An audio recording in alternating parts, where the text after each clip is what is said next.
Boa tarde, pessoal. Começa agora o Léo Estopa ao vivo versão tarde. Eu queria agradecer muito vocês que estão participando aí desse teste de transmissão do bloco do canal Leonardo Estopa. Hoje a transmissão começou ao meio-dia. Logo após a reprise do Léo ao Quadrado de ontem, nós tivemos a reprise do Léo Estopa ao vivo das 22h30 de ontem. E agora eu estou fazendo um teste de uma transmissão ao vivo aqui no YouTube, também no Facebook. Quem está assistindo aí pelo Facebook, quiser entender o que está acontecendo, é que nós estamos criando uma forma da gente ter um bloco de transmissão contínuo no YouTube, e esse bloco de transmissão vai ser um contínuo que vai começar ao meio-dia e vai parar depois da reprise desse programa, que agora em 2019 eu começo a fazer durante as tardes. Então, tem o Léo Estopa ao vivo, versão da noite, que é o tradicional, às 22h30, esse continua. E agora eu vou ter também um Léo Estopa ao vivo, versão tarde, um programinha aí de meia hora só para comentar os assuntos do dia. Lembrando que depois do Léo Estopa ao vivo, versão tarde, entra a reprise do Léo Estopa ao vivo, depois versão tarde, então esse bloco de transmissão acaba e aí eu passo a fazer o programa Léo ao Quadrado no canal Brasil 247, que é o canal TV 247. Eu queria pedir vocês para compartilharem, para a gente aumentar o alcance. É muito importante que as pessoas entendam como que está funcionando esse bloco de transmissão, porque as pessoas aos poucos vão achando que é só reprise, mas dentro desse bloco de reprises vai entrar essa transmissão ao vivo. Então, eu peço para vocês que compartilhem nesse momento para a gente subir essa publicação, e é muito importante que as pessoas cheguem antes das 2h30, isso porque a ideia desse programa é funcionar das 2h30 até as 3h, e se a transmissão começa exatamente 2h30, quando chega 3h é que as pessoas estão começando a chegar na transmissão. Então, por favor, vamos compartilhar para aumentar o alcance. Deixa eu ver se está transmitindo aqui adequadamente no Facebook. Sim, o Facebook Dilma Resistente já com 122 pessoas, o Facebook Leonardo Estopa com 148 pessoas. Eu peço a vocês, por favor, compartilhem aí no Facebook para a gente aumentar o alcance por aí. Depois venham participar com a gente no YouTube. Se você ainda não foi inscrito no canal Leonardo Estopa no YouTube, se inscreva, por favor. Vera Rodrigues está aqui no Facebook Leonardo Estopa. Fat Girl Rodrigues, olá Léo. Laurindo Alves acabou de entrar. Sônia Conte, muito obrigado, pessoal, pelas participações. Eu estou vendo aqui no YouTube as pessoas chegando. Vou colocar aqui como eu faço à noite. Eu vou colocar aqui os comentários, as mensagens ao vivo. Lembrando que durante a transmissão ao vivo, agora como a live funciona por várias horas, no YouTube você vai ver debaixo do reloginho esse ao vivo. Então, quando a transmissão estiver realmente ao vivo, você vai ver esse ao vivo aparecendo aí debaixo do reloginho do monitor. Quando a transmissão for uma reprise, no local onde eu estou agora vai ter um telefonezinho passando as mensagens que estão acontecendo no chat ao vivo. Oscar, deixa eu começar a ler aqui alguns comentários. Jackson Rios, em mim uma tristeza imensa ao ver que ontem, hoje e sempre, sempre irreverente é o tio Sam que irá mandar Tabaréu Baiano. É, triste. Eu preciso concordar com o colega, em especial com o que ele fala a respeito do que é o Brasil a partir de agora. Infelizmente, somos um Brasil dominado pelo tio Sam, somos um Brasil entregue ao tio Sam. Isso é muito deprimente, gente, se pensarmos que chegamos a ser quase a quinta economia do mundo, quase que o Brasil começou a bater de frente com os países desenvolvidos, em especial porque o Brasil tem todos os fatores necessários para se desenvolver, que é uma quantidade muito grande de recursos naturais, potencial energético e população. É uma pena que, para conseguir o que eles conseguiram, eles atacaram um desses recursos, que foi a população. Eu queria comentar com vocês algumas notícias do Brasil 247. Claro que eu vou deixar os comentários rodando aqui, vou participando dos comentários também, mas eu queria trazer algumas notícias quentes. Gente, essa coisa aí de reduzir salário mínimo é uma das maiores atrocidades que o Brasil pode enfrentar. Em termos de técnica econômica, o que eles estão tentando fazer é fechar o gap inflacionário, eles estão tentando realmente criar uma viabilidade no Brasil através desse processo de nova escravidão do povo brasileiro. O mais importante que a gente precisa pensar nesse momento é o seguinte: existe toda uma retórica, e essa retórica que, infelizmente, algumas pessoas compraram no Brasil. Deixa eu ver se eu coloco aqui eu tô meio perdido aqui. Beleza. Gente, existe uma retórica que algumas pessoas compraram no Brasil, de que o Brasil, para manter a qualidade de vida que ele tinha nos anos anteriores, o Brasil estava entrando em dívidas. A retórica era, em especial, daqueles que não conseguiam admitir o sucesso econômico do governo de esquerda no Brasil. O que era o papo que era pregado pros eleitores do Aécio Neves, e depois esse papo acabou sendo utilizado pelos eleitores do Bolsonaro? A ideia é que o Brasil estava acumulando dívidas ao longo do tempo, e esse acúmulo de dívidas estava criando uma falsa impressão de qualidade de vidas. Uma das melhores formas de pensarmos a respeito dessas dívidas e dessa falsa impressão de qualidade de vida é imaginar se aquele apartamento que você comprou é falso, se aquele carro novo que você comprou e que você viu seus vizinhos comprando eram falsos, se aquele churrasco no final de semana era falso. Não. Eram coisas reais, e se a medida econômica utilizada naquela época para conseguir manter qualidade de vida do povo brasileiro era um certo endividamento público, é claro que isso deve ser, sim, discutido nas esferas administrativas.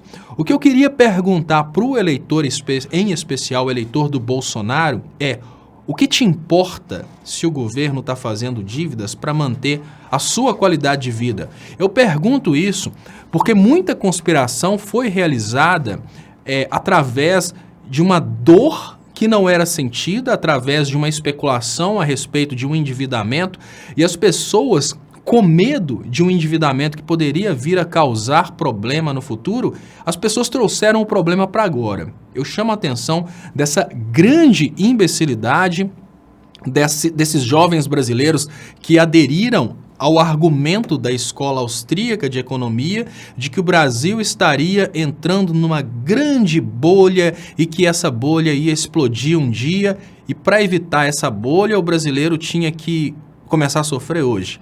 Eu estou chamando a atenção de vocês ao nível da imbecilidade que tomou o povo brasileiro. Em nome de evitar a possibilidade de um sofrimento no futuro, essa turma trouxe o sofrimento para agora. E nós vivemos uma realidade em que, enquanto várias pessoas estão aumentando a qualidade de vida, a maioria da população brasileira está diminuindo a qualidade de vida. Enquanto juízes e outros funcionários de alto calão do governo brasileiro estão aumentando seus salários, isso porque eles têm poder de decisão, são eles que garantem o Bolsonaro ficar no poder mesmo tendo cometido os crimes eleitorais, são eles que garantem que o Queiroz não vai ser investigado. Essas pessoas que tomam as decisões no Brasil, eles têm aumento de salário. Você, trabalhador, você tem redução de salário. E uma coisa bem complexa que eu acho que o trabalhador brasileiro não percebe é que quase tudo é indexado no salário mínimo. As pessoas, principalmente as pessoas da indústria, elas costumam pensar da seguinte maneira: olha, mas o meu salário não é baseado no salário mínimo. É sim. O seu salário pode ser um acordo sindical de categoria, pode ser um acordo de categoria através do conselho, mas no final das contas, todos os salários acabam sendo indexados ao salário mínimo, queira você ou não. Porque é através do salário mínimo que todos os preços são decididos, é o salário mínimo que direciona a demanda. E se o governo está reduzindo o salário das pessoas, significa que o governo não quer que o brasileiro consuma. A pergunta que eu faço é: estamos produzindo para quem? Se o governo brasileiro hoje trabalha no sentido de reduzir o poder de compra do povo brasileiro, para que tanto investimento dos ruralistas em aprovar leis que permitem o uso de agrotóxicos? Para que tanto investimento dos ruralistas em aumentar a produção? A resposta é muito simples. Os ruralistas não estão querendo aprovar agrotóxicos para aumentar a produtividade, para o povo brasileiro usufruir dessa produtividade. Os ruralistas estão aumentando a utilização de agrotóxicos no Brasil para que eles possam vender mais para fora. O detalhe é que esses agrotóxicos vão causar doenças no Brasil, porque uma vez utilizados, eles são carregados para as águas brasileiras. Aí o povo brasileiro bebe água envenenada, mas o gringo vai comprar os produtos limpinhos do Brasil. Esse tipo de coisa precisa muito ser falada hoje, em especial porque sem esse tipo de conscientização é praticamente impossível a gente reverter o que está acontecendo. Algumas pessoas acham que o problema maior da sociedade brasileira era a mamadeira erótica, mas não é. Talvez o problema maior da sociedade brasileira seja uma onda de câncer que pode vir por causa da utilização excessiva de agrotóxicos para produzir em solo nacional, mas não para consumir em solo nacional. Prova disso é que o governo atual está diminuindo o poder de compra dos brasileiros. Se eles estão diminuindo o poder de compra dos brasileiros, significa que eles não estão muito preocupados com o brasileiro comprar no Brasil, não. Carlos Rocha fala, é fácil governar um país quando os cofres estão cheios. Eu não sei o que você está querendo dizer, Carlos Rocha, mas a grande realidade é que existem pessoas que acreditam que o Bolsonaro vai exatamente torrar as reservas que foram deixadas, as reservas internacionais que foram deixadas durante o governo Lula e Dilma. E agora realmente vai ser muito fácil para ele, porque apesar da gente ter uma crise social, em termos financeiros, ele pode torrar muito dinheiro que foi deixado exatamente para garantir a soberania do Brasil. Marcelo Calazans, já foi aprovada a lei do uso irrestrito de agrotóxicos. Exatamente, toda essa sequência de leis antipovo brasileiro vem sendo aprovada desde que o governo Temer tomou o poder do governo eleito no Brasil. Eliton Nunes fala, os brasileiros eleitores do Bostoasno sofrem do efeito manada. Um pulou do precipício e os outros foram atrás. No final, o Brasil vai pagar a conta. Exatamente, Luciano Amaral, em especial a China que mudou o nome de agrotóxico para pesticida. Rosemary Aparecida, Bozo é tão burro quanto os bolsominions. É compatível, né? Infelizmente, eles são bem compatíveis. Deixa eu agradecer a vocês pelos compartilhamentos. Lembrando que essa transmissão, gente, quem estiver assistindo hoje, eu gostaria de convidar vocês para participarem. Essa transmissão vai acontecer agora todos os dias, às 14h30, aqui no canal Leonardo Estopa, no YouTube. Ela vai acontecer, às vezes, também no Facebook, mas é garantido aqui no YouTube, então se inscreva. Essa transmissão no YouTube, ela começa ao meio-dia. Primeiro, ela reprisa os programas de ontem, para depois fazer essa transmissão que você está assistindo aqui agora. Então, se você chegar no YouTube, meio-dia e meia, 1h da tarde, e ver que está passando um bloco de reprise, não se assuste, esse bloco de reprise, assim que ele acabar, ele vai dar espaço para essa live que você está assistindo aqui agora. Muito obrigado. 280 pessoas no Facebook, por favor, compartilhem aí para a gente aumentar o alcance. Dilma Resistente, mais 228 pessoas, então estamos com quase 500 pessoas assistindo, mais de 500 pessoas agora, 283 no Facebook Leonardo Estopa, mais de 500 pessoas assistindo no Facebook. Compartilhem no Facebook para a gente aumentar o alcance, depois venham participar com a gente aqui no YouTube. Não se esqueçam, depois dessa transmissão, também no YouTube a gente vai ter a reprise dessa transmissão. Então, muito obrigado pela participação de vocês. Eu vou trazer aqui mais notícias que estão aqui no Brasil 247. O PT, eu não sei se, às vezes eu fico tentando imaginar se isso é bom ou ruim. PT prepara decreto para garantir 8 a mais no salário mínimo. Eu não sei se isso é bom ou ruim, porque no momento em que o Bolsonaro dá uma chibatada no lombo do brasileiro e o brasileiro precisa sentir o peso da chibatada para o brasileiro entender o que ele fez, o brasileiro acaba deixando, né, o PT acaba entrando no meio, né, e atrapalhando essa chibatada que poderia vir de forma mais educativa. Imaginem vocês que se toda vez que o pai for educar o filho, a mãe entrar na frente e levar a lambada para o filho, o filho não vai ser educado. E aconteceu comigo uma coisa muito bizarra em São Paulo, que eu ajudei uma pessoa, ajudei entre aspas, porque essa pessoa precisava de um local para morar, levei para dentro de casa e essa pessoa roubou tudo que eu tinha. E um colega falou comigo assim, Léo, quando uma pessoa tiver em dificuldade, às vezes é porque Deus está castigando essa pessoa. Não entra no meio das coisas de Deus, não. Se Deus já decidiu castigar aquela pessoa, não entra no meio porque Deus pode se virar contra você. Comigo aconteceu isso, foi dito e feito. Eu fui caçar entrar no meio do castigo de Deus e Deus me castigou. O que eu vejo nessa atual conjuntura, governo Temer e governo Bolsonaro, é que muitas atrocidades que já poderiam ter aberto os olhos dos brasileiros, elas foram impedidas exatamente por causa do PT. A dúvida que eu tenho hoje é, lógico, a obrigação do PT, isso é importante lembrar, gente, que o PT faz isso por obrigação. O PT é um partido que faz oposição ao Bolsonaro e ele tem essa obrigação de bater de frente com as atrocidades contra o trabalhador. Os deputados do PT são votados por isso, mas eu respeito, eles têm a obrigação de fazer isso, mas eu tenho que fazer uma crítica. Às vezes, se o PT deixasse a lambada correr solta no lombo dos brasileiros, o PT não impediria que os brasileiros entendessem quais são as intenções do Bolsonaro. Porque toda hora que vai acontecer uma coisa ruim, o PT fica lutando e às vezes consegue derrubar essa atrocidade. Volto a dizer, importantíssimo isso, tá, gente? Isso é obrigação do PT, eu estou fazendo essa consideração como comentarista, isso é uma grande brincadeira. Os deputados do PT, os senadores do PT foram eleitos para brigar contra essas atrocidades. Então, vamos lá. Essa questão de falar que é só R$8 é a maior picaretagem do mundo, né? Infelizmente, nós temos eleitores do Bolsonaro falando que é só R$8. Gente, não se trata de falar que é só R$8, a coisa é simbólica. Nós estamos falando de um Brasil que durante todo o governo de esquerda só deu aumento para os trabalhadores. A questão não é falar que é só R$8, a questão é falar, olha gente, nós estamos falando do mesmo Brasil que antes do golpe só aumentava o salário mínimo. Nós estamos falando do mesmo Brasil que deu aumento para os juízes, deu aumento para todo mundo que ganha o teto constitucional. Ou seja, todos aqueles que ganham o máximo que é permitido dentro da sociedade brasileira para funcionários públicos, todos os que ganham o máximo permitido para um funcionário público tiveram aumento.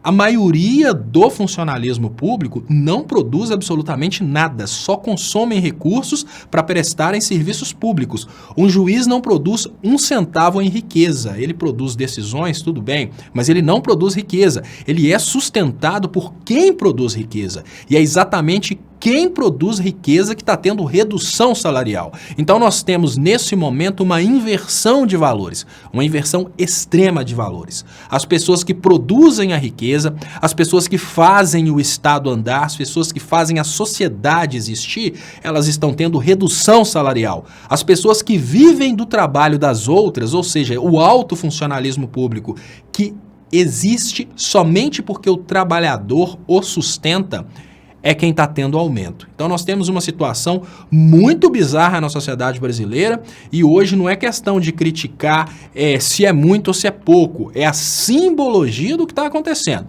Nós estamos vivendo num Brasil que está dando aumento a milionários e está reduzindo o salário de quem trabalha, dos trabalhadores. Edilberto Teixeira Pires, muito obrigado, Edilberto, pelo superchat, muito importante para o crescimento dos canais.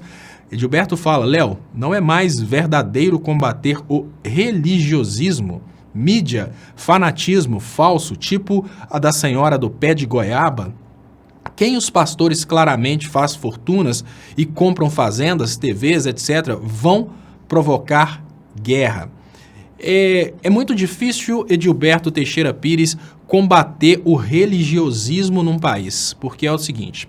Qualquer doença só pode ser combatida no estágio inicial. É praticamente impossível a gente conceber a possibilidade de a gente combater uma doença que já está tomando praticamente todo o corpo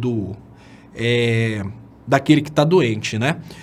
O problema do fanatismo religioso no Brasil é que ele alcançou um nível tão alto que eu não vejo muitas possibilidades da gente conseguir vencer esse religiosismo. O que eu tenho percebido é que nós estamos vivendo, infelizmente, num Brasil dentro do qual as religiões estão mandando. A gente até pode tentar combater o religiosismo através da informação, a gente pode tentar combater esses falsos profetas, mas isso deveria vir, obviamente, de um trabalho conjunto. Eu não estou vendo esse trabalho conjunto aparecer. O que eu tenho percebido, gente, é que parece que o PT ele tem medo de entrar nesses assuntos delicados, e é exatamente o fato do PT ter medo de entrar nesses assuntos delicados que faz com que o PT não tenha condições de brigar com esses assuntos delicados. Deixa eu agradecer aqui, acaba de chegar mais um superchat. Edilberto Teixeira Pires fala: Deus não pune nem perdoa, ama nós que somos perfectível, alguns deformados é da justiça. A ideia do Deus é um Deus de amor, né, Edilberto? Nós estamos vivendo, infelizmente, uma situação bem complicada, né? Nós estamos vivendo uma situação aí deplorável, mas o que a gente pode fazer, né? Infelizmente, essa é a situação que os brasileiros acabaram decidindo, né? O problema da religiosidade, o problema do fanatismo religioso não pode ser atribuído somente aos pastores. Os pastores estão aproveitando uma fraqueza que existe na sociedade brasileira. Normalmente, o fanático religioso ele nasce exatamente naquele momento em que uma pessoa sofre uma dificuldade, ela é abandonada pelos próprios amigos. Aí, para ganhar os 10%, a geladeira e as ofertas, os pastores estendem os braços para quem está em dificuldade. Desculpem os pastores verdadeiros, tá, gente? As pessoas falam que eu sou contra evangélicos de forma alguma. Inclusive, eu até montei um canal para o meu sogro, que é pastor. Meu sogro é pastor, ele não cai nessas bizarrices aí. O meu sogro acredita no evangelho e não no malafaísmo, no felicianismo. Só que, normalmente, o brasileiro não está procurando um pastor que queira o evangelho. O brasileiro está procurando um pastor que tenha ficado rico, porque o brasileiro se espelha naquele pastor e quer ficar tão rico quanto aquele pastor. Então, esse caso religioso ele é bem complexo. Eu sou cristão, inclusive eu sou estudante de teologia, estou adorando o curso de teologia, tenho vontade de fazer vídeos relacionados à religião, mas eu quero aprender mais para fazer isso. O que eu não suporto é a utilização da religião e da Bíblia para fundamentar os interesses desses falsos profetas que a gente tem no Brasil.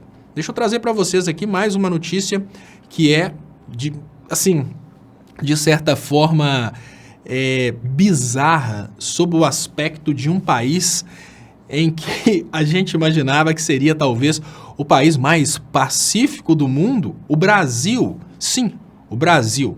Alguém aqui lembra do Brasil em guerra? Porque, olha, a gente sabe, o Brasil teve em guerra alguns anos atrás, pelo mesmo motivo, por causa de influência de países de fora, mas eu acredito que nenhum de nós aqui se lembra do Brasil em guerra. É até engraçado que a gente brincava, né, sobre a falta de utilidade do exército brasileiro, porque o Brasil não entra em guerra, país do futebol, país da felicidade. Tão logo o Brasil foi tomado por essa nova ordem política, o Brasil já é o país cotado para ser a bucha de canhão dos Estados Unidos na luta contra Maduro. Eu gostaria de comentar com vocês um evento, eu acho que a maioria das pessoas aqui sabem desse evento. Quando o Lula foi eleito, ele foi convidado pelo presidente dos Estados Unidos. O presidente dos Estados Unidos tinha um problema particular com Saddam Hussein. Algumas pessoas acham que os Estados Unidos estavam lutando contra Saddam Hussein porque Saddam Hussein seria terrorista, né? Saddam Hussein seria tão terrorista quanto Maduro. Não estou defendendo as políticas do Saddam Hussein, o que eu estou querendo dizer aqui é que a família Bush é uma das famílias que controla o petróleo no mundo e a família Bush ela tinha comprado os poços de petróleo do Iraque junto com algumas famílias lá da Inglaterra. No momento em que o Saddam Hussein reestatizou o petróleo iraquiano, ele caçou briga com a família Bush. Foi exatamente o George W. Bush que chamou o Lula lá nos Estados Unidos para bater papo a respeito dos próximos passos do Brasil. Afinal de contas, o Lula tinha sido eleito presidente do Brasil. E o Lula foi convidado para a guerra contra o Iraque, da mesma forma que agora o Bolsonaro está sendo convidado para essa guerra contra a Venezuela. A resposta do Lula foi muito categórica, muito diplomática e muito verdadeira. O Lula falou, olha, eu tenho milhões de pessoas no Brasil morrendo de fome, a minha guerra é contra a fome. A sua guerra é contra o Iraque, a gente não vai dar pitaco, você não dá pitaco na América do Sul, a gente não vai dar pitaco na sua guerra contra o Iraque, nós sabemos as suas intenções, a gente sabe que você não está numa guerra contra um tirano, contra um ditador, você está numa guerra por interesses pessoais, mas a gente não vai entrar nisso. Mas respeita o nosso direito de lutar contra o maior inimigo que o Brasil tem hoje, que é a fome. A gente vive hoje uma situação em que o Brasil tem inimigos demais, o Brasil tem uma crise social, o Brasil tem uma crise política, o Brasil tem uma crise bizarríssima, mas, no entanto, o governo está sendo convidado para lutar, não é contra a crise que assola o brasileiro, o governo está sendo convidado para lutar é contra o Maduro. Deixa eu agradecer aqui, acaba de chegar o superchat da Meg Souza. Léo, você não acredita que a luta do fanatismo religioso evangélico dos Malafaias deve ser enfrentada pela Igreja Católica? Não, Meg Souza, eu acho que não. Sabe o que eu acredito em termos de igreja? Eu acredito em igrejas pequenas que preguem o evangelho. Eu acredito em manifestações religiosas sem intenção financeira. A partir do momento que é uma grande instituição, ela acaba tendo intenções também. Tudo bem, precisamos admitir que quem está à frente da Igreja Católica hoje é o Papa Francisco, né? Parece que a linha jesuíta dele, aquela ideologia dele é uma ideologia pró-povo, é uma ideologia muito conectada ao Evangelho.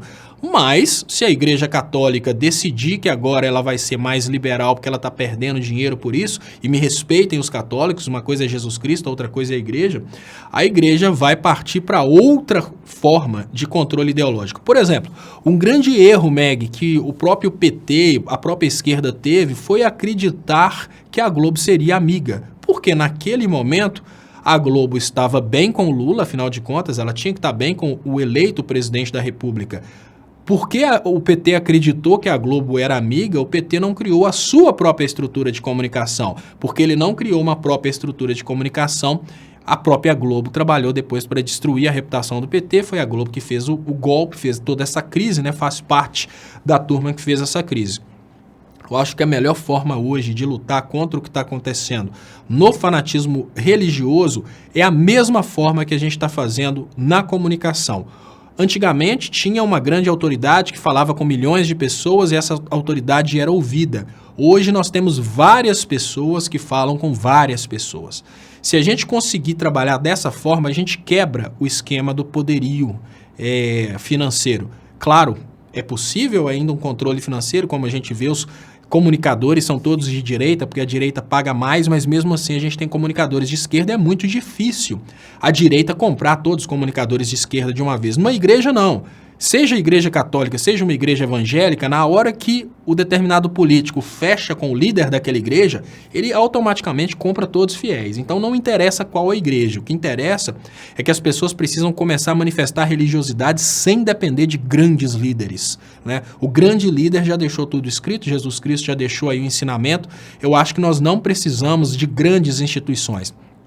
As grandes instituições, elas cumprem um outro papel que não é o papel religioso, que é o papel de unir pessoas, de criar um ambiente onde as pessoas se sentem bem. A gente precisa admitir que muitas igrejas, elas sobrevivem exatamente porque elas criam aquele clima de poder, aquele clima que acaba convidando as pessoas para aquele ambiente. Então, eu acho que o caminho não seria esse da gente, né, trabalhar aí com empoderar uma outra igreja, que empoderar uma outra igreja seria simplesmente empoderar um outro ditador.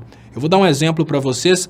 Há 3 anos atrás eu comecei a falar sobre o poder que nós, comunicadores de esquerda, estávamos criando em torno do Facebook. Eu falei, olha, nós estamos criando uma nova família Marinho. Isso é muito perigoso.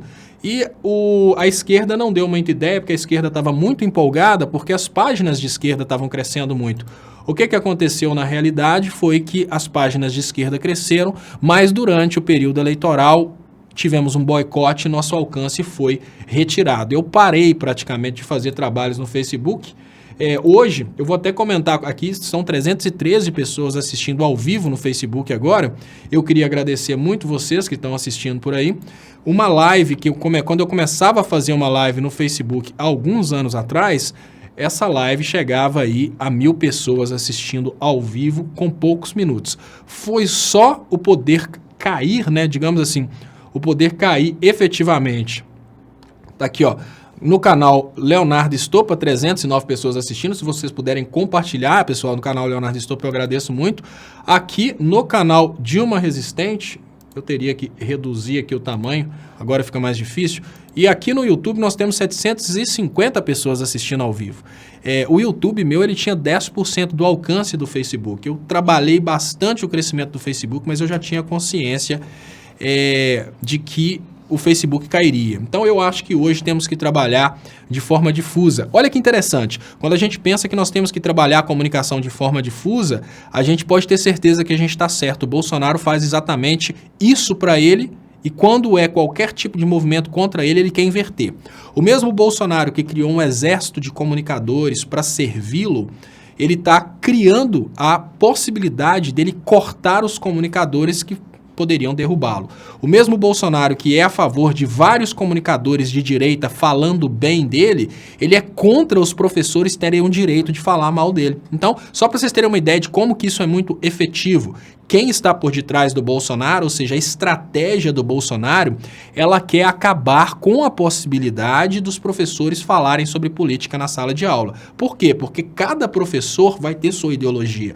É muito difícil uma Shell comprar todos os professores no Brasil, mas é muito fácil uma Shell comprar o dono de uma igreja, entendeu? Então o que ele está fazendo? Ele está tirando dos professores o direito de comunicar, porque a comunicação difusa é uma comunicação mais sincera, cada um tem sua ideia, então é uma coisa mais democrática. E é por isso que eu acho várias igrejas pequenas, cada uma professando a sua religiosidade, de acordo com o coração dos seus membros, vai ser muito mais igreja de Cristo do que uma igreja do pastor fulano que fecha com o político, fecha com Israel e destrói toda uma nação. Muito obrigado, Gilmar Ferreira fala, Léo, tenho um sobrinho que me disse assim, seu pastor falou, votem em quem vocês quiserem, eu vou votar no Bolsonaro. Isso é uma forma de pedir para votar no Bolsonaro quando uma grande autoridade fala, né, quando uma grande autoridade declara voto, ela automaticamente está convidando as pessoas para votarem na mesma direção. Eu acho que um religioso, ele não pode ter controle sobre milhões de fiéis, porque ele vende os votos desses milhões de fiéis. E aí o poder financeiro passa a ser mais importante que a própria democracia. Quem conseguir fechar com o pastor consegue aqueles votos. Significa que eu acho que a gente vai conseguir isso? Não. Não significa que eu acho que a gente vai conseguir isso. Significa que isso é o ideal. Se a gente lutasse por isso, hoje o Bolsonaro está lutando desesperadamente para evitar que isso possa acontecer. Para evitar que o sistema de dominação Israel sobre o Brasil caia, eles estão inclusive tentando agora proibir os professores que falem sobre política, falem sobre assuntos que incomodam. Deixa eu agradecer Edilberto Teixeira Pires. O Edilberto fala, as religiões sérias, inclusive a católica, deveriam esclarecer, não lavagem cerebral, percebe? Esclarecer, conhecer a verdade e combater. O problema, Edilberto, o que nós precisamos entender, gente, é que por detrás de todas as instituições existem seres humanos. Então, se a gente pensa, qual que seria a instituição séria? Depende. A instituição séria, ela praticamente não existe. Quando a gente pensa no poder judiciário, por detrás do poder judiciário, existem juízes de carne e osso, por detrás da Igreja Católica, existem padres com seus interesses e suas convicções, lá no topo, obviamente, bispos e o próprio Papa, cada um pensa de uma forma diferente. Quando a gente pensa nas igrejas evangélicas, tem as igrejas evangélicas em que os pastores têm suas ideologias, mas tem as igrejas evangélicas também que tem um dono. Então, se na Igreja Universal uma coisa vai contra os interesses do Bispo Macedo, ele corta aquela coisa. Se vai a favor, ele incentiva aquela coisa. O que nós temos que pensar hoje é que por detrás de qualquer instituição existe uma grande liderança, existe um homem, existe um ser humano com seus interesses. Como que a gente faz para livrar o Brasil desse tipo de problema? Incentivando as pessoas a serem autônomas, criarem pequenas igrejas, pequenos comunicadores, que aí dessa forma a gente vai aos poucos dividindo o poder. Fica muito mais difícil para uma Avan mandar uma doação para cada pastor de igrejas aí de 50 membros. É muito mais fácil um empresário fechar diretamente com o Macedo e pagar 5 milhões para o Macedo apoiar o Bolsonaro, porque fechar com o pastor para o pastor é mais complicado. Assim a gente garante uma maior democracia. Deixa eu agradecer Meg Souza, PT, a base não era formada pelas pastorais. Olha, Meg Souza, existe uma crítica muito grande nessa questão do PT ter se desvinculado das bases há muito tempo. A gente precisa admitir que essa crítica é pertinente. O PT aos poucos, e essa é uma crítica que eu faço em especial porque o PT precisa corrigir isso. Uma das coisas que acabou desestruturando o PT é que o PT foi se deslocando da sua ideologia principal, que era uma classe trabalhadora e humilde lutando por seus direitos e valorizando uma classe trabalhadora e humilde. O PT foi se deslocando aos poucos para a elite. Esse deslocamento do PT para as elites causou um problema sério para o próprio PT, porque o PT está irreconhecível. O PT, que antes era o Partido dos Trabalhadores, agora ele tem determinados membros que não representam os trabalhadores. Ele não está comunicando com os trabalhadores. Então, essa questão aí das pastorais, eu concordo, mas eu acho que agora, nesse momento, que a gente está vendo o tamanho do problema das religiões, a gente precisa trabalhar Jesus Cristo e não instituições religiosas. Isso é um sonho, é uma utopia, claro, mas eu estou falando para vocês aquilo que eu considero que seria perfeito, aquilo que eu considero que seria mais interessante, não aquilo que eu considero que aconteceria. Deixa eu agradecer aqui a Adriene Nóbrega. Léo, fala alguma coisa para Hancock, ele tá carente. Tem muita gente aqui que participa aqui do chat aqui por uma extrema carência. Hoje, na hora que eu estava fazendo a programação da reprise, eu estava vendo como que o canal Leonardo Estopa atrai pessoas que gostam do Bolsonaro. Eu acho que essas pessoas sentem que alguma coisa falta do lado de lá e elas precisam participar do lado de cá. Pessoal, essa live aqui da tarde é uma live que eu pretendo fazer aí com uma janela de tempo de 30 a 40 minutos, de acordo com os eventos mais importantes do dia. A ideia é falar exatamente sobre os eventos mais importantes do dia. Hoje eu falei, deixa eu colocar aqui para vocês um pequeno resumo do que aconteceu hoje, né? Nós estamos vivendo uma situação em que o salário dos ricos aumentando, o salário dos trabalhadores que sustentam esses ricos está diminuindo. O PT luta contra isso, é a obrigação do PT. A minha opinião pessoal é que os trabalhadores precisariam passar por isso aí para entenderem o que é um governo de direita, mas o PT tem que lutar contra isso porque é obrigação dele. Os Estados Unidos pediram apoio ao Brasil para derrubar Maduro, né? O Brasil, um país pacífico de longas datas, agora não apenas declara guerra aos países árabes, mudando uma embaixada para uma região que seria uma região de comum utilização por várias religiões. Não, ele vai colocar a embaixada brasileira em Israel, em Jerusalém, para bater de frente com os árabes e para alegrar Israel, que foi patrocinadora de campanha do Bolsonaro. Isso é uma coisa seríssima. Então o Brasil agora já não é mais aquele país de paz como a gente vivia. O Haddad critica essa questão do salário mínimo, né?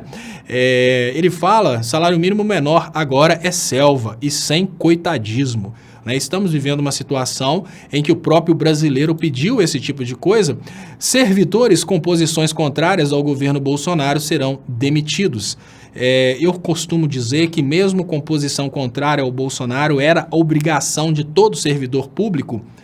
Pessoal, naquele momento em que a Dilma foi retirada do poder, ela foi retirada do poder para acabar com o funcionalismo público, para privatizar tudo. Se naquele momento todo serviço público tivesse parado, o golpe teria sido anulado. Não, os servidores públicos se acharam representados porque eles acham que eles pagam impostos e eles queriam um governo que reduzisse os impostos dos servidores públicos. O mais engraçado é que o servidor público não paga imposto se você for perceber que é dos impostos que vêm os salários dos servidores públicos. Então, servidores públicos não pagam impostos, eles recebem impostos. Se os impostos acabarem no Brasil, eles não vão receber salário nenhum.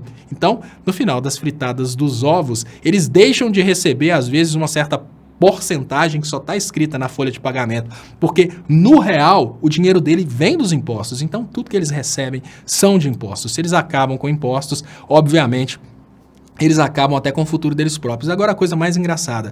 O Bolsonaro é o presidente que quer criar uma lei para doutrinar os professores, isso porque durante toda a sua campanha ele foi contra a doutrinação. O Bolsonaro é um cara que foi contra o isolamento de Cuba e Venezuela, mas ele está conduzindo o Brasil para um isolamento geopolítico. O mesmo Bolsonaro que sempre foi contra projetos como, por exemplo, a lei que regulamenta a tradução de Libras, ele agora utiliza-se dessa lei, que é da sua antagonista, Maria do Rosário, para se promover. O Bolsonaro, ele começa a abraçar as causas da esquerda, ele só não quer dar autoria para a esquerda, né? O Bolsonaro que foi contra a lei que transformava o estupro em crime hediondo. Estamos vivendo realmente um momento muito patético, gente, e precisamos admitir que o Brasil precisa passar por isso. Agradeço muito vocês, essa live agora vai reprisar este programa. Depois da reprise desse programa, eu vou desligar essa live, mas a transmissão volta às 10 horas da noite. Às 10 horas da noite, a transmissão começa com a reprise desse programa que eu estou fazendo agora, e logo após a reprise desse programa, eu entro ao vivo. Para vocês entenderem o que está acontecendo, esse lugarzinho aqui que está escrito aqui embaixo, ao vivo, ele só vai estar ligado quando eu estiver realmente ao vivo. Na hora que tiver uma reprise, esse cenário vai mudar, onde estou eu, vai virar um celularzinho onde os comentários serão apresentados ao vivo. Então, muito obrigado, pessoal, muito obrigado pelas participações, mais uma vez, muito obrigado, Adriane Nóbrega, pelo superchat de carinho aí com o Hancock. Vou trazer para vocês agora uma transição para reprise que pode demorar um pouco mais do que o planejado, porque ainda estamos em desenvolvimento.